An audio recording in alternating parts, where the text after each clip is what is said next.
This video will go over the dumbbell shoulder press.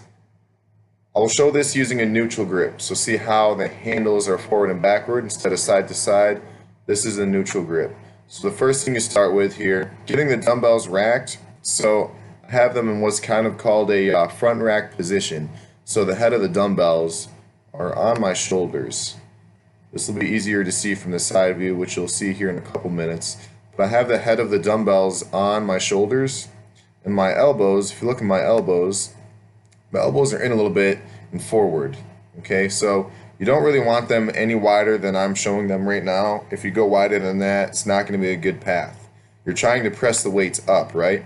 So you want those elbows forward and underneath so you can press up. So this left elbow, my right elbow, if you look at the left one, my elbow's out a tiny bit, which isn't a big deal in this case, but if it's out any wider than that, you're going to see it's not going to be a great bar path, or dumbbell path in this case, pressing those weights overhead. So, other thing I have here, we'll take a step back. Look at my feet. My feet are about hip width apart. They're actually a tiny bit wider than hip width apart, which is okay. I sometimes tell people to get their feet a little wider than hip width for shoulder presses. It's usually a more comfortable position. You don't want your feet quite shoulder width apart, but this here, what I'm showing, is a little bit wider than hip width. So you can have your feet hip width or a little bit wider for the shoulder press. Now, press straight up overhead. There, all I did was just press them straight up. I'm not clicking the dumbbells together. Don't do that. I'd rather you just press them straight up and establish that lockout for a moment, then bring your elbows back down. So notice how my forearms are pretty much in line and underneath those weights. Something to avoid is to press in a Y motion. You want to press straight up. Don't let your elbows go out. Keep them in. Now, some side view examples. Now, this is a better job, a better view of where the dumbbells should be and where my elbows are. So look where my elbows are. My elbows are forward. Remember, they're in a little bit too. And the head of that dumbbell is right on my shoulder. So it kind of racks it there. That's what we're looking for. From here, I press straight up, right over my ears.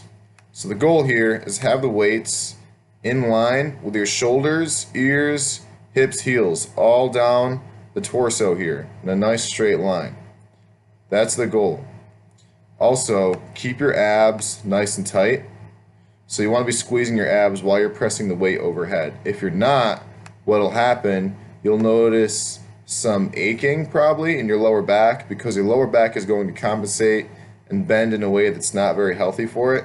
So you want to make sure you keep your abs tight when you're pressing overhead. Watch what happens here. Look at my elbows. I'm bringing my elbows forward on the way down. This is very important. This brings my elbows to that position I've been talking about. If I just dropped my elbows straight down, then they would end up out and wide. Remember, we don't want that. So you want to push those elbows forward on the way down, bringing them right back to the position you started from. Here's an example. So there I'm looking at the weights, and this is easier to see how I'm leaning back. This is where you might feel that cramp in your lower back. Also, if you're not keeping your ab tight, you might feel this. So don't watch the weights, keep your vision forward. If you watch the weights, then you have no choice to do other than to do an incline press. So this is a shoulder press, remember. We're trying to press the weights straight overhead. Vision straight. Straight overhead.